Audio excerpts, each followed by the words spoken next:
కొంతమందికి అంటే చాలా మైల్డ్ ఇన్ఫెక్షన్ ఉంటుంది చెవిలో. అంటే నొప్పి ఉండదు. కానీ చెవి లోపల చీము ఉంటుంది. బ్యాక్టీరియా ఉంటాయి.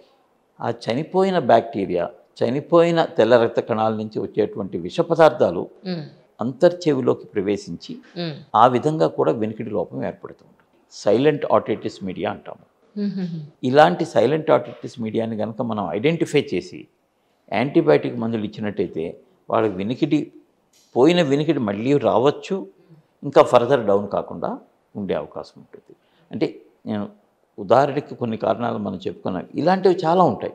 వీటిని ఐడెంటిఫై చేయాలి, చేసి దానికి ట్రీట్మెంట్ ఇవ్వాలి.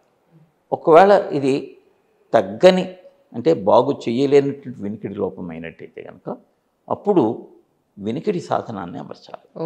అయితే చాలామంది లేదా నేను మేనేజ్ చేస్తానండి, కొన్నాళ్ళు వెయిట్ చేస్తాను, ఇంకా తగ్గితే అప్పుడు చూస్తాను అని డిలే చేస్తుంటారు. అది కూడా సరైన పద్ధతి కాదు.